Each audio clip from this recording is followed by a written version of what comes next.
My mother-in-law ignored my wishes and got my 3-week-old sick, but my husband said that I am overreacting, so I am closing this chapter and calling my lawyer. I have been married to my husband for 5 years. It has been wonderful. Aside from my mother-in-law, she's always had this emotional incest hold over him, and while he does try to come to my defense when she starts her nitpicking and sly comments, a lot of the time he drops the ball, like when it was our 3-year anniversary, and she came over knowing that I prepared all of this and ruined the night, and he said just let her stay. This time, I'm done. We just had our baby boy 3 weeks ago, and as you can imagine, I am not in the space for company or her flippant comments about how I'm parenting. I and my husband have both told her we need at least 2 months to get acclimated, and we don't want our son to get sick, and she will have to quarantine for at least a week before she can come over to see him. That may be a little much, but he's my first baby. After a week of badgering, she seemed like she understood. She assured him. This leads me to Friday. She comes over unannounced with balloons and presents, along with my sister-in-law, brother-in-law, and her 2 friends who I don't even know. I stood there in horror and shock as she darted toward my baby and kissed his face. I screamed at her and the family to get the hell out of my house. She called my husband crying,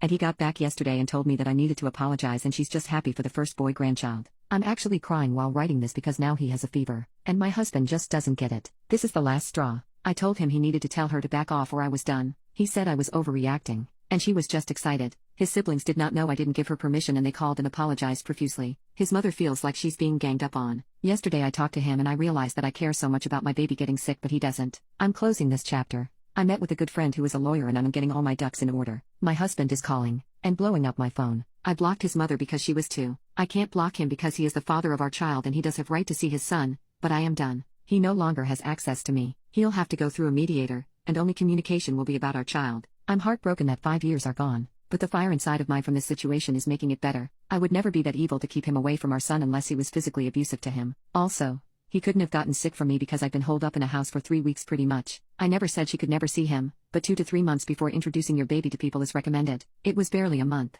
If she had just waited, she could have seen him next month with no problem. I don't completely hate her or dislike her. Do I think she's annoying and overbearing? Yes, but I would never keep her away from him. A baby under 3 months getting sick is dangerous, so no. I am not overreacting for wanting her to wait 2 more weeks to see him. My parents and family weren't allowed to see him either. It was never just about her because of what problems we had in the past. I would never be that evil unless she physically hurt him. Update 2. I showed my husband this Reddit post, and I let our doctor talk to him and he sees how dangerous it was for her to bombard and like that, especially when we asked her to wait about 2 months. He had a long talking to from his uncle about asking me to apologize. This isn't fixed, and I'm still upset, but we are setting up therapy because he says that he does need some pointers to help deal with his mother. He did talk to his mother and she did apologize, and I do feel like it was genuine because she is very upset that he is sick and ding dong. Everyone, she has a cold. After she woke up feeling like crap, she called him crying and saying that she hopes this doesn't keep her from seeing the baby forever, and I assured her, just like I've been saying, that I was never going to keep her from seeing him forever. She is his grandmother and I would never want to do that. I told her she could see him after she's gotten over her cold and I explained to her this is what I wanted to prevent. She said she's going to wait at least 2 weeks before she sees him and wear a mask to be extra safe. She's sitting on Zoom with my parents looking at him and talking to him. I don't know what is going to happen with my relationship with my mother-in-law, but I hope we can be civil for the sake of our baby boy, who is doing okay if anyone was wondering. He asked me to come home and I told him I would.